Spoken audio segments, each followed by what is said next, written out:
Hola, ¿qué tal? Muy bienvenidos y muy bienvenidas a este nuevo episodio de 4ID Live, un programa donde revisamos diversas áreas de la ciencia, de la medicina y también de la tecnología. Soy Macarena Rojas Ábalos, soy bióloga y periodista científica y los estaré acompañando a lo largo de esta serie de conversaciones. En esta entrevista vamos a estar hablando sobre el recientemente aprobado Servicio de Biodiversidad en el Congreso de Chile. Vamos a estar hablando con Leonel Sierra Alta, quien es biólogo, vicepresidente de la Sociedad de Ecología de Chile y también jefe de proyectos de Geobiota, quien a lo largo de su carrera, de su trayectoria, se ha centrado en la gestión ambiental, tanto público como privada. Lo que nos trae hoy día este servicio de la biodiversidad y también de las áreas protegidas es realmente un hito importante en la conservación y la protección del medio ambiente del país. Con la creación de este nuevo organismo que estuvo 12 años en tramitación, se busca fortalecer las políticas ambientales y también garantizar la preservación de los ecosistemas y especies que conforman el patrimonio de nuestro país, un patrimonio natural. Se posiciona este servicio como una herramienta clave para enfrentar los desafíos actuales y también los futuros en materias de conservación. Y para eso, como ya les decía, estamos con Leonel Sierra Alta. Leonel, bienvenido. Muchas gracias, Macarena. Encantado de participar en este programa. Leonel, estuviste desde la génesis, ¿no? La historia también es muy entretenida. Cuéntanos un poquito qué pasó ese 2011 para que pudieras impulsar junto a todo un equipo, que en aquella época era el CONAMA, esta iniciativa. La iniciativa era una iniciativa muy querida por varios miembros del equipo de la CONAMA de esa época y con una gran cantidad de energía puesta por la ministra de la época, María Ignacia Benítez. Más allá de eso, el proyecto se materializó por una obligación legal. La ley de bases del medio ambiente que se actualizó y se publicó en enero del 2010 indicaba en uno de sus artículos que el Ejecutivo debía presentar un proyecto de ley para que creara un servicio específico para biodiversidad y áreas protegidas y, un servicio, y transformar la CONAF en un servicio público. Hoy día la CONAF es una corporación de derecho privado de la cual es dueña el Estado. Pero ese mismo artículo de la ley indicaba que la CONAF también tenía que presentar un proyecto de ley para transformarse en un servicio público. Así que la génesis está ligada a una obligación legal, desde luego, pero toda la pasión y la energía que le pusimos está ligada al corazón que tenían los funcionarios de la época y yo mismo y la ministra. Y nosotros teníamos la obligación de presentar esto antes de enero del 2011, y así lo hicimos. Presentamos el proyecto de ley a la SECPRES y la SECPRES lo ingresó por un tema de vacaciones entre medio de febrero al Congreso en marzo del 2011, cumpliendo con la obligación legal que indicaba la ley aprobada en el 2010. Como tú nos cuentas, esto entró en 2011. ¿Qué pasó para que estuvieran 12 años ahí en el Congreso, ¿no? Y en el Senado en particular? Bueno, mira, esto es como los tacos del sur. No, ningún taco en sí mismo explica la demora que tú tuviste. Vine del sur en la semana pasada y me demoré 13 horas desde el Huilo Huilo. Normalmente me demoro 9. Entonces, no es un solo evento, hay varios eventos. El primero y principal para mí, o el que demoró todo, fue el retiro del proyecto en el 2014. Con el nuevo gobierno de la presidenta Bachelet y el nuevo ministro, retiraron el proyecto en junio del 2014 y lo volvieron a introducir en julio. Esa demora en el trámite obligó, por ejemplo, a tener que hacer participación indígena porque ya estaba en vigencia el 169. Las averiguaciones que habíamos hecho en el 2010 y en el 2011 al respecto nos indicaron que no era necesario hacer participación indígena porque cada uno de los instrumentos que se generaron en la ley tenían incorporada participación indígena. O sea, si tú querías hacer un plan de manejo nuevo para un área protegida o crear un área protegida, tenías que hacer participación indígena. Lo mismo con las normas relacionadas con las categorizaciones de las especies en peligro, vulnerables, peligro crítico, etc. Ahí hay una primera demora, que hay que partir un proceso nuevo. No fue una indicación sustitutiva, que ocurre muchas veces, en que tú cambias el proyecto, pero sin perder el hilo de la tramitación.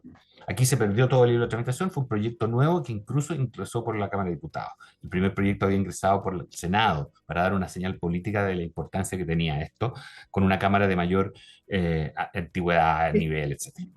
Entonces, es el segundo retraso es la participación indígena, un año y medio, casi 2 años en participaciones indígenas a lo largo de todo Chile, que desde el punto de vista político y administrativo era muy importante hacerla, pero desde el punto de vista práctico no fue muy relevante desde el punto de vista de los cambios que hubo. La tercera demora, que no es menor, es que acuérdate que el servicio junta atribuciones, concentra atribuciones que hoy día están dispersas en 4 o 5 otros servicios. CONAF, SAC, Cernapesca, Subpesca, Consejo de Monumentos Nacionales, por lo menos.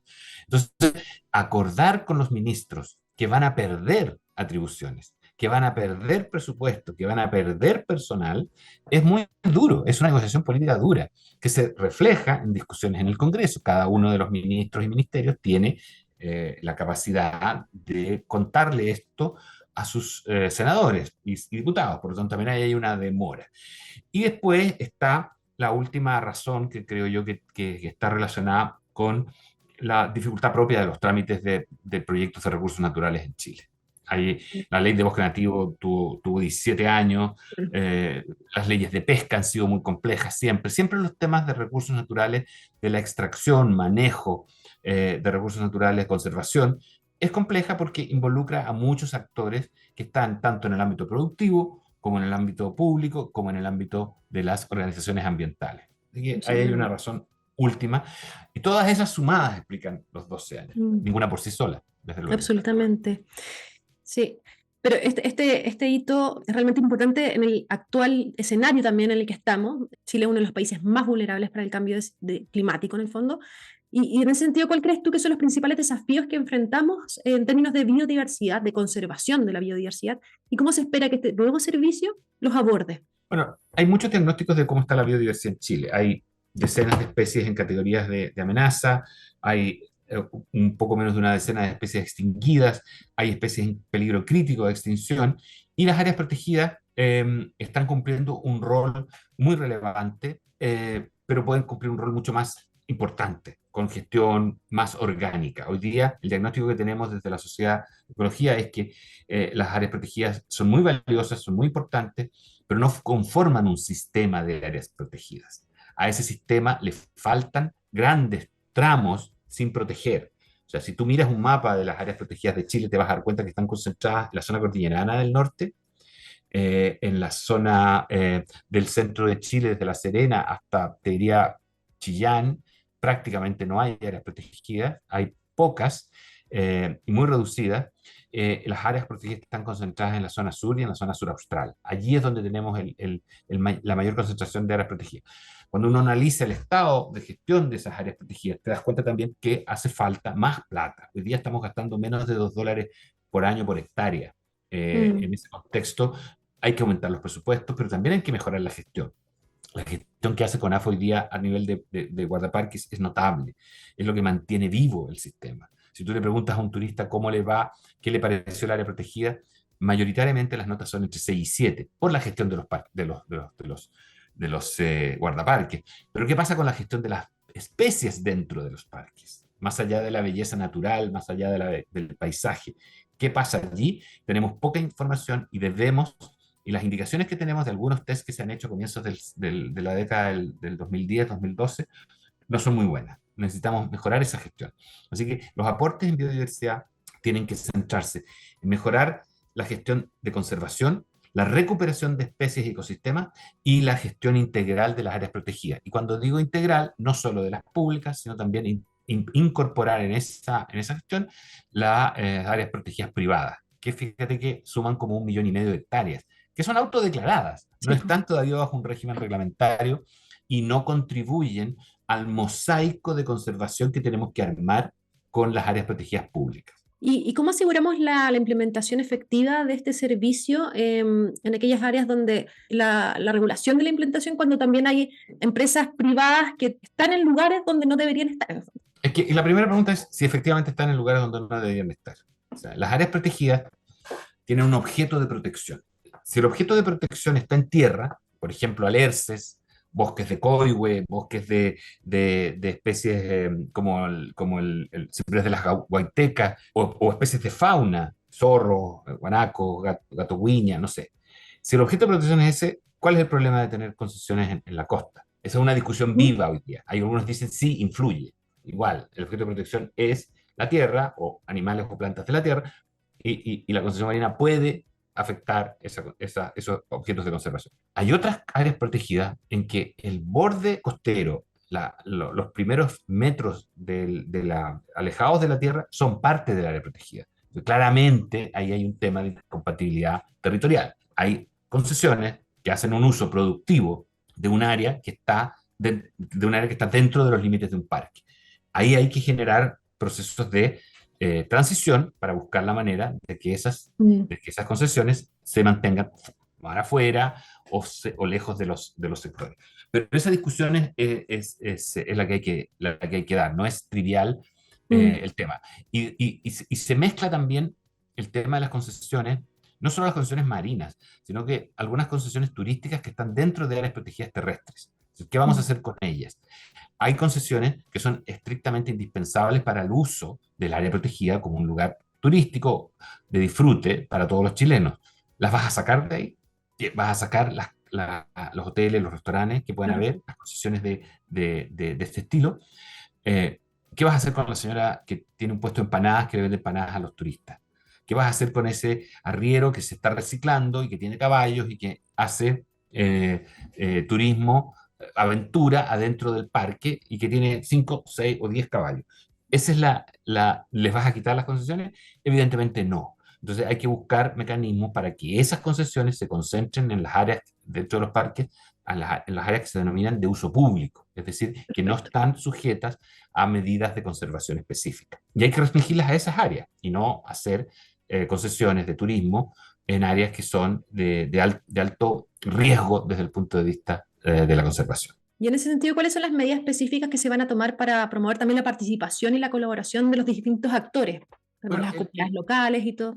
el proyecto de ley está cruzado por participación de las comunidades. O Sí, sea, no hay acto que no puedas, no hay acto administrativo que surja del proyecto de ley o de la futura ley que no sea participativo. Así que está atravesado en cómo se gestionan los parques, en la cercanía, no solo a las comunidades cercanas, sino que las que rodean al parque. mm, Los incumbentes que puedan hacer uso de algún recurso del parque van a tener también una voz. Va a haber un consejo consultivo del Servicio de Biodiversidad y Áreas Protegidas. Todos los servicios públicos tienen un consejo consultivo que asesora. Nosotros estamos como sociedad pidiendo que además haya un equipo técnico que asesore, un equipo de consultivo técnico, específico, científico, que apoye las decisiones. Eso es algo que esperamos que surja en el transcurso de la implementación. Y hay otros desafíos que tienen que ver con logística y administración, que podemos hablar mucho rato también de ellos. sí. Y en ese sentido, tomando lo que tú mencionas, ¿cuáles son esos aspectos más destacados de este servicio que lo diferencian quizás de las instituciones que ya existen y cómo se van a complementar con ellas? Bueno, yo no sé si haya otro ejemplo de un servicio que reúna competencias de tantos otros servicios, competencias que tienen que ver con el hacer, con el objeto del servicio que le están sacando a otros servicios públicos, sino también desafíos relacionados con incorporar personal masivo. O sea, de la CONAF no van a entrar menos de 600 o 700 personas, que son el cuerpo guardaparques, que son los administrativos y gerentes relacionados con áreas protegidas, que debieran integrarse al servicio de biodiversidad y Mm. áreas protegidas. Lo mismo pasa con el SAC, con todo lo que es la gestión de especies del SAC, Cernapesca, Subpesca, el Consejo de Monumentos Nacionales. Entonces, el desafío es enorme desde el punto de vista de la implementación organizacional. Y además hay un desafío logístico. ¿Qué vas a hacer con las casas que están dentro de los parques que se usan para la administración del parque? Con las sedes provinciales de CONAF que básicamente están allí para la gestión de áreas protegidas. No hay bosque en la primera y en la tercera y en la segunda región, y en la 14, o sea, en Arica y Parinacota, en Iquique, prácticamente no hay bosque. Entonces, las oficinas de CONAF están dedicadas a la gestión de áreas protegidas. ¿Cómo vas a meter eso en el patrimonio del nuevo servicio? ¿Cómo lo vas a gestionar? ¿De dónde vas a sacar las lucas? Las camionetas. ¿Qué vas a hacer con las camionetas que se dedican a áreas protegidas? Ahí hay una cosa bien interesante que es bastante novedosa en el esquema de la administración del Estado, que esperamos que se haga con mucha sapiencia, con mucha técnica y con mucha asesoría de gente que sepa de organizaciones. Y en eso la Sociedad de Ecología brinda todo su apoyo a eso, a esa gestión técnica y científica, y supongo que habrá otras organizaciones que apoyarán todo el tema de la transición organizacional, la Y eso es súper gestión del importante. cambio, Claro, la sí. gestión del cambio. ¿Y cómo se puede hacer en el mediano y corto plazo, en el fondo? O claro, lo que pasa es que yo no tengo el detalle de cuál va a ser el cronograma de implementación. Mm. En el proyecto de ley antiguo no tampoco salía, que se ingresó en el 2011, pero internamente en el ministerio teníamos un cronograma de implementación. Es decir, tú no le puedes doblar, por ejemplo, el presupuesto a un servicio de un año para otro. O sea, si sumas todos los presupuestos de gestión de la CONAF, te invento, 20.000 millones de pesos al año. Tú no le puedes poner al año siguiente 40.000 millones. Hay una dificultad intrínseca de gestionar el doble de un presupuesto. Entonces tienes que hacer incrementos parciales que vayan siguiendo una trayectoria con hitos que demuestren que tú puedes manejar esa plata y que puedes manejar esos recursos. Esa gestión, ese proceso, hay que afinarlo muy bien. Tienes que acordarlo con presupuesto. O sea, ¿cuál es el presupuesto que aparece en el informe financiero? ¿Cuándo te lo van a entregar? ¿Cómo te lo van a entregar? ¿Y cuándo va a ser necesario incrementarlo? Sí, no es nada trivial. No, para nada. ¿Qué medidas, pensando un poco en el tema de la supervisión, que quizás es uno de los grandes, con lo que siempre que quedamos cojo cuando hablamos de temas de medio ambiente, cómo se va a asegurar la implementación y qué mecanismos de supervisión y evaluación se van a establecer para garantizar el cumplimiento de esta ley? Mira, hay dos mecanismos. El primero tiene que ver con que el Ministerio de Medio Ambiente sigue cumpliendo una función regulatoria Ujú. de supervisión de los temas del servicio. Eso no va a cambiar. Ahí hay un primer nivel. O sea, yo esperaría que la División de Recursos Naturales del Ministerio de Medio Ambiente siguiera existiendo. ¿Qué es lo que hace el Ministerio? Genera políticas públicas y regulaciones. Eso debiera mantenerse y va a tener que supervisar la implementación del servicio como un nuevo servicio. Ahí hay un primer nivel de control, de monitoreo. Hay que diseñar bien esos hitos que te mencionaba en ese cronograma de implementación que va a estar asociado a presupuesto. Pero hay una segunda gestión que va a tener que hacer la Superintendencia de Medio Ambiente, que va a tener que integrar en sus labores también la gestión del Servicio de Biodiversidad y Áreas Protegidas. Así que yo creo que esas son las maneras de controlar la instalación y el crecimiento hasta obtener la curva de aprendizaje que se requiere para este tipo de experiencias. Yo te diría que en Chile no conozco ninguna otra de ese estilo, así que es un gran, gran desafío. Sí. Oye, ¿y cuál sería el papel quizás del servicio que va a entrar en vigencia para la regulación y también el control de las actividades humanas que puedan afectar a los ecosistemas y a las especies que se encuentran en estas áreas protegidas? Bueno, el servicio va a concentrar las potestades que tienen los otros servicios en materia de evaluación de impacto ambiental. Es decir, Ujú. en vez de tener 8 o 9 servicios opinando sobre áreas relacionadas con recursos naturales, tanto biodiversidad como áreas protegidas, vas a tener un solo servicio opinante. ¿Sí? Eso debiera, de alguna forma, primero, agilizar los procesos de evaluación en esas materias. Segundo, unificar criterios. Hoy día, un servicio público descentralizado como el SAC tiene un nivel central, tiene niveles regionales, tiene niveles provinciales y tiene Ceremis. Con lo cual, agricultura, digamos, tiene Ceremis. Entonces, tú te puedes encontrar que en materia de agricultura puedes tener 3 o 4 opiniones al respecto. Normalmente, en un Estado democrático y políticamente ordenado, el Ceremi es el que manda y se supone que el SAC debiera opinar como el Ceremi. Pero a veces hay sutiles diferencias. O el Ceremi opina distinto de lo que puede opinar el nivel central del SAC, que también tiene una división, la División de Protección de Recursos Naturales, que ordena y sistematiza la información respecto a opiniones en estas materias. Entonces, esa es una primera cosa. El servicio va a hacer una gestión única de los temas de biodiversidad y áreas protegidas en el contexto del sistema de evaluación de impacto ambiental. Esa debiera ser la voz de los recursos naturales y las áreas protegidas en el sistema de evaluación de impacto ambiental, proyecto a proyecto, desde luego. Pero también se espera que el servicio haga una mirada más holística de lo que está pasando a nivel regional con la biodiversidad y las áreas protegidas de Mm. muchos proyectos. Es decir, cuando opine sobre un proyecto, debiera tener una mirada holística respecto al efecto que están haciendo otros proyectos. O sea, es que puede que un proyecto en particular no haga daño, pero la suma de los proyectos que no hacen daño Absolutamente. va a terminar haciendo daño a la biodiversidad. Esa es la falta de mirada que nos falta también. Qué bueno que se Claro, implemente. claro, por eso. Y que no es sectorial. Mm. Te fijas que la gestión de conservación la han tomado servicios que promueven el uso del recurso. En una cosa notable, o sea, no se puede desconocer lo que ha hecho el SAC y CONAF en materia de conservación, pero es una acción de conservación que va precisamente opuesta a la acción de usos del recurso. ¿Te fijas? Sí. Entonces, hoy día vas a tener un servicio que no tiene vocación de uso del recurso. que su vocación es la conservación de la biodiversidad y la gestión sustentable de las áreas protegidas. Entonces, ese fue parte del diálogo y de las demoras del proyecto Mm. en el Congreso. Muy interesante. Y quizás algo que nos falta a nosotros como ciudadanos en general es tomar el peso al valor que entrega la naturaleza. Y en ese sentido, la educación es algo que siempre nos ha faltado. Se espera que la implementación tenga algo también en cuanto a educar y concientizar a la población chilena. Bueno, desde luego. Mira, la educación está en el proyecto de ley del año 92 de la Ley de Bases del Medio Ambiente. Es como la última función de la CONAMA de la época. Se ha gastado mucha plata en educación ambiental, se ha metido plata a nivel del Ministerio de Educación para temas de educación ambiental, pero claramente es insuficiente. O sea, aquí tenemos un desafío de educar para conservar y también para evitar el deterioro. Y el deterioro está de la mano de la gestión de residuos.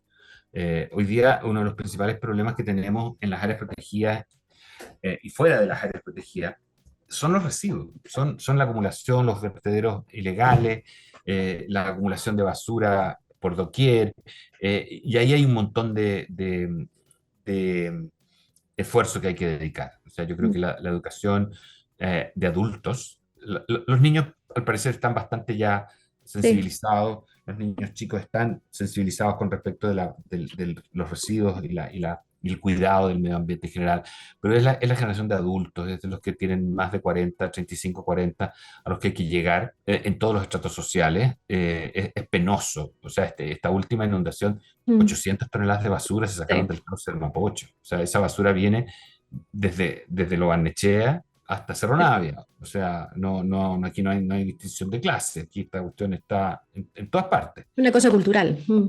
Y es un tema cultural, fíjate, y es un tema de que había un cartel muy bonito en algunos municipios, no sé si todavía existe, que decía, la ciudad más limpia no es la que más se limpia, sino la que menos se ensucia. ¿Sí? Mm. Está bien, bonito.